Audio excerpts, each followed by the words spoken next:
Hello everyone, and welcome to this presentation on understanding research study types and evidence pyramid. This presentation has been created by MedSpire as part of its partnership program with schools to help students develop a solid understanding of how research is conducted, evaluated, and applied in science and medicine. Throughout this session, we will explore different types of studies, from expert opinions and case reports to randomized control trials and systematic reviews, and see how they fit into the evidence pyramid. By the end, you will understand not only the hierarchy of evidence, but also how to critically interpret research, recognize strengths and limitations, and avoid common pitfalls. This knowledge is essential whether you're thinking about a career in science, medicine, or simply want to make informed decisions based on research in everyday life. This is the agenda. Feel free to pause the video and have a look. So what is research in the first place? When discussing research, it is useful to begin by clarifying its core purposes. At its most fundamental level, research aims to evaluate the validity of a hypothesis or an interpretive framework. That is, it provides a structured means of determining whether a particular idea, theory, or explanation is supported by empirical evidence. Research also seeks to assemble a body of substantive knowledge. Individual studies contribute findings that, when shared appropriately, form part of a larger scholarly conversation. Over time, this accumulation of evidence allows the scientific community to refine understanding, identify patterns, and build consensus. A further purpose of research is to generate new questions for future inquiry. Well-conducted research does not simply provide answers. It also exposes limitations, reveals gaps, and highlights new directions that subsequent studies must investigate. With these purposes in mind, research can be understood as a systematic and organized process rather than a collection of observations or opinions. It typically follows the general structure of the scientific method, beginning with an observation, forming a question, selecting appropriate methodology, collecting data, analyzing the results, and drawing conclusions. This structured flow ensures that the knowledge produced is coherent, logical, and grounded in evidence. Finally, sound research depends on three key methodological pillars. The first is validity, which refers to whether a study accurately measures what it intends to measure. The second is reliability, meaning that the findings are consistent and reproducible under similar conditions. The third is objectivity, or the effort to minimize bias so that conclusions reflect the data rather than the researcher's expectations or preferences. Taken together, these elements define research as a deliberate, rigorous process designed to produce trustworthy knowledge and advance scholarly understanding. Now that we have attained an understanding to the key principles of research, we will explore the various types of studies conducted to answer or aid in answering a given research question. On this slide, we can see a structured overview of the main types of research. At the top is research, which represents systematic investigations designed to generate or interpret knowledge. Research can be broadly divided into primary and secondary research. Primary research involves the collection of new data through direct investigation. It includes several key types. Experimental research, such as randomized controlled trials and laboratory experiments, tests hypotheses under controlled conditions to establish cause and effect relationships. Observational research, including cohort and case control studies, monitors outcomes without manipulating variables, allowing scientists to study real-world effects over time. Descriptive research, like case reports or case series, focuses on documenting and describing phenomena in detail. Finally, qualitative research explores human experiences, perspectives, and behaviors using methods like interviews, focus groups, and thematic analysis. Secondary research, in contrast, does not produce new data, but analyzes and synthesizes findings from primary studies. Core examples include systematic reviews and meta-analyses, which combine evidence from multiple studies to provide comprehensive conclusions. Other forms, such as scoping reviews, umbrella reviews, rapid reviews, and narrative reviews, summarize or map existing research to answer broader questions or guide decision-making. It is important to note that secondary research depends on primary research. Without new evidence from experiments and studies, there would be nothing to evaluate or combine. This tree diagram therefore illustrates the scientific process. Primary research generates knowledge, secondary research synthesizes it, and together they form the foundation of scientific understanding. We will now be moving on to the evidence hierarchy, also known as the evidence pyramid. Here we can see the evidence pyramid, which organizes research types according to the strengths and reliability of their findings. At the top are systematic reviews and meta-analyses, which combine results from multiple studies to provide the most robust conclusions. Below them are randomized controlled trials, which test hypotheses in controlled conditions and allow scientists to determine cause and effect relationships. Next, we have observational studies, like cohort and case control studies, which track outcomes in natural settings without manipulating variables. Finally, at the base of the pyramid are descriptive and qualitative studies, like case reports and interviews, which are useful for understanding and exploring new ideas and experiences, but provide the lowest level of generalizable evidence. This pyramid gives us a framework for understanding how different studies contribute to scientific knowledge. In the next slides, we will be examining each of these study types in more detail, looking at what they involved, how they're conducted, and why they're important in research. The first of the two major branches we saw earlier is primary research. Primary research is original research conducted to collect new data directly from experiments, observations, or surveys. Let's first look at expert opinion papers, which sit at the very bottom of the evidence pyramid. These are articles written by recognized authorities who share their professional insights, interpretations, or recommendations on a topic. While they can provide useful context and guidance, especially when higher level research is limited, they are not based on new experimental data. This means they can be subjective and sometimes biased. According to stronger evidence type studies, which will be explained later, like randomized controlled trials or systematic reviews, expert opinions are considered the least reliable for proving effectiveness or causation. In short, they're valuable for perspective, but we should use them carefully when making scientific conclusions. Next, we have case reports, which are detailed descriptions of a single patient or a small group of patients. While they might seem simple compared to large clinical trials, case reports play a critical role in medical and scientific discovery. They can identify unexpected side effects, rare disease presentations, or novel treatment responses that would be invisible in larger studies, because unusual events are often diluted in big datasets. Case reports also allow researchers to observe temporal sequences and generate hypotheses, which can be later tested in higher level studies. However, the lack of a control group and the small sample size mean the findings cannot be generalized, and they are vulnerable to observer bias where the clinician's perspective shapes the report. Ethical considerations are also unique. Although full institutional approval isn't typically required, patient consent is crucial, and the authors must carefully anonymize data to balance scientific transparency with privacy. On the evidence pyramid, case reports sit just above expert opinions, offering slightly stronger evidence, but they remain a starting point and a launchpad rather than a definitive source. Next, we have case control studies, which are a type of observational research. In these studies, researchers compare individuals or subjects with a specific condition, the cases, to those without it, the controls, to identify factors associated with the condition. While commonly done in humans, case control studies can also be conducted in plants or cells. For example, in plants, researchers might compare tomato plants affected by a fungal infection to healthy ones to see which soil or environmental factors are linked to the disease. In cell studies, cancer cells can be compared to normal cells to identify genes or molecular pathways responsible for differences in behavior or drug response.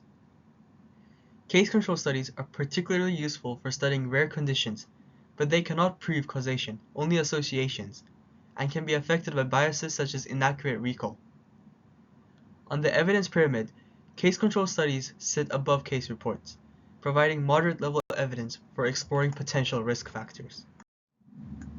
Moving up the evidence pyramid, we have cohort studies, which are observational studies that follow a group of subjects over time to see how exposure influences outcomes.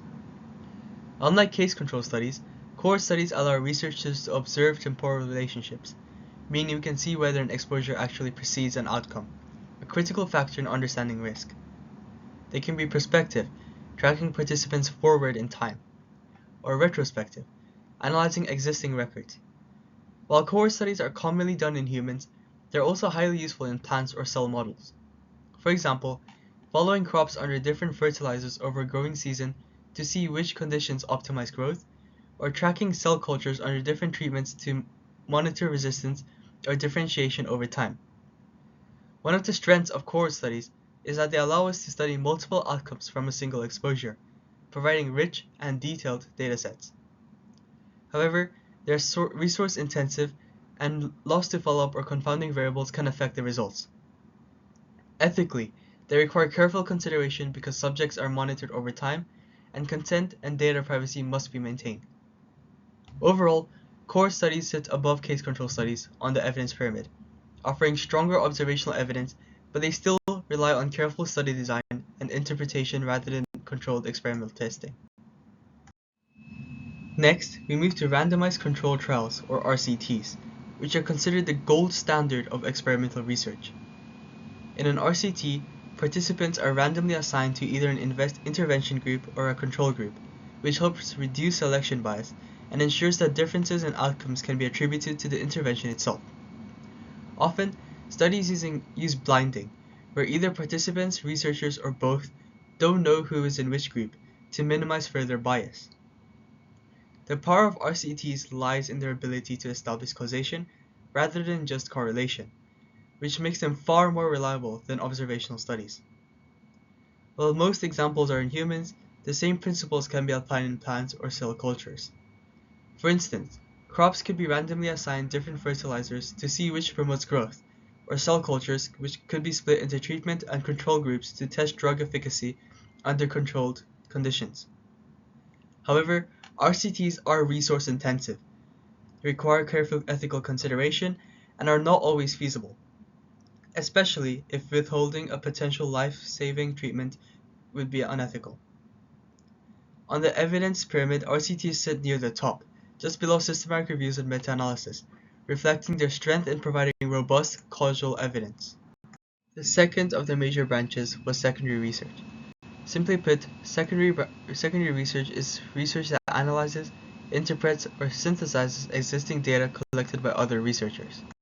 Next, we have critically appraised sources, which represent a higher level of evidence on the pyramid. These are articles or summaries where experts systematically evaluate and interpret multiple research studies on a specific question. Instead of reading each individual study, a reader can rely on these sources to understand the strengths, weaknesses, and reliability of the evidence. Critically appraised sources are particularly useful for saving time and providing evidence-based conclusions, often highlighting where the original research may have biases or limitations. For example, a clinician might use a critically appraised article summarizing several randomized controlled trials to determine the most effective treatment for a disease. Similarly, in plant or cell research, such a source could summarize multiple experiments to identify optimal growth conditions or treatment responses. While these sources provide high-level evidence, they are still dependent on the reviewer's expertise and judgment, and may not include the very latest studies if the appraisal is not updated. Overall, critically appraised sources sit near the top of the evidence pyramid, just below systematic reviews and meta-analysis, offering a reliable, interpretive overview of the best available research. At the top of the evidence pyramid are systematic reviews, which provide a rigorous, comprehensive summary of all relevant research on a clearly defined question. What sets them apart from traditional literature reviews is their structured and transparent methodology, designed to minimize bias and increase reproducibility. The process typically begins with a clearly formulated research question, often structured using frameworks like PICO, which stand for Population, Intervention, Comparison, and Outcome in health research, which helps define exactly what will be studied. Researchers then perform a systematic research across multiple databases like PubMed, Cochrane, and Semantic Scholar, using carefully defined keywords, Boolean operators, and inclusion or exclusion criteria to capture all relevant studies. This ensures that the review is exhaustive and unbiased, rather than cherry-picking studies that support a particular view. Once relevant studies are identified, each study undergoes critical appraisal to assess its methodological quality, risk of bias, and reliability. Tools like the Cochrane Risk of Bias tool may be used in clinical research to systematically evaluate each study. Data from the included studies are then extracted using standardized forms and, when possible, combined quantitatively in a meta-analysis to provide a pooled estimate of effect. To ensure transparency and reproducibility, many systematic reviews adhere to PRISMA guidelines, which stand for Preferred Reporting Items for Systematic Reviews and Meta-Analysis, which includes a flow diagram detailing the number of studies identified, screened, excluded, and included, along with a checklist covering every stage of the review. Systematic reviews are incredibly versatile. In medicine, they can combine multiple randomly controlled trials to determine the efficacy of a drug or treatment. In plant research, they could synthesize studies on different fertilizers or pest control methods across various crop species. In cell biology, they might combine findings from multiple in vitro experiments to assess the reproducibility of a cellular response to a drug. Related review types include literature reviews, which provide an overview but lack systematic methodology, scoping reviews, which map the breadth of evidence and identify gaps without necessarily appraising quality, and umbrella reviews, which synthesize multiple systematic reviews to provide a review of reviews and give the highest level summary of evidence. In essence, systematic reviews are methodologically rigorous, critically appraised, and highly transparent, making them some of the most reliable sources of evidence. They allow researchers and practitioners to make informed, evidence-based decisions, identify gaps in knowledge, and reduce redundancy in research by summarizing what is already known. At the very top of the evidence pyramid, we have meta-analysis, which represents the most robust form of quantitative evidence. A meta-analysis is a statistical method that combines data from multiple independent studies addressing the same research question, allowing researchers to calculate an overall estimate of effect, often called a pooled effect size. This approach is particularly powerful because it increases statistical power by aggregating results, reduces random error, and can resolve conflicting findings that individual studies alone cannot address. Meta-analyses are always performed in context of a systematic review, which ensures that the studies included are identified through a comprehensive and transparent search strategy and are assessed for quality and risk of bias. Note that while all meta-analyses are conducted in context of a systematic review, not all systematic reviews have a meta-analysis in them. Only studies that meet pre-specified inclusion criteria are included, and each study's contribution to the pooled result is often weighted based on its sample size or methodological rigor. This means that larger, higher quality studies influence the overall effect more than smaller, weaker studies, improving reliability of the conclusions. Statistical tools like the forest plot are commonly used to visually display individual study results, and the pooled effect, which tests for heterogeneity and publication bias, like funnel plots, help assess whether the studies are consistent and whether missing studies might skew the results. The advantages of meta-analysis are significant. They can identify patterns or trends that may not be apparent in single studies, quantify effect sizes, and provide high-level evidence that guide clinical decisions, policymaking, or future research. However, meta-analyses are not without limitations. They are highly dependent on the quality of the included studies. If poorly conducted studies are included, the overall conclusion may be misleading, a problem often summarized as garbage in, garbage out. Additionally, publication bias, where studies with null or negative results are less likely to be published, can distort the findings if not accounted for. Meta-analyses are widely used across research fields. In medicine, they can combine results from multiple randomized controlled trials to determine the overall efficacy of a drug or intervention. In plant sciences, meta-analysis can synthesize data from multiple experiments on fertilizer use, irrigation methods, or pest control strategies to identify the most effective approach across different environments. In cell biology, meta-analysis can combine results from numerous in vitro studies testing the effects of a drug across different cell lines to determine consistent molecular responses. Now, I would like to clarify the difference between a systematic review and a meta-analysis, as they're often, but not always, included in the same paper. A systematic review is a structured, comprehensive summary of all relevant studies on a specific research question. Its primary goal is to critically evaluate the quality of the studies, identify trends, gaps, and inconsistencies, and provide a narrative synthesis of the findings. Systematic reviews follow a predefined methodology, including a systematic research, inclusion and exclusion criteria, and critical appraisal of each study, often guided by PRISMA guidelines. A meta-analysis, on the other hand, is a statistical extension of a systematic review. It combines quantitative data from multiple studies to produce a pooled effect size, increasing statistical power and helping to resolve conflicting findings that individual studies might show. While systematic reviews may summarize both qualitative and quantitative evidence, meta-analyses are focused on numerical data and often include visual tools like forest plots and funnel plots to display results and assess potential biases. In terms of strengths, systematic reviews provide a comprehensive and critically appraised overview, which is invaluable for identifying gaps and guiding future research. Meta-analyses go one step further by quantifying effects, giving a more precise estimate of outcomes across studies. However, both are limited by the quality of the resources included. If the original research is flawed, the conclusions may be less reliable. Systematic reviews give a strong narrative synthesis, while meta-analyses provide a numerical summary, making them complementary tools at the top of the evidence pyramid.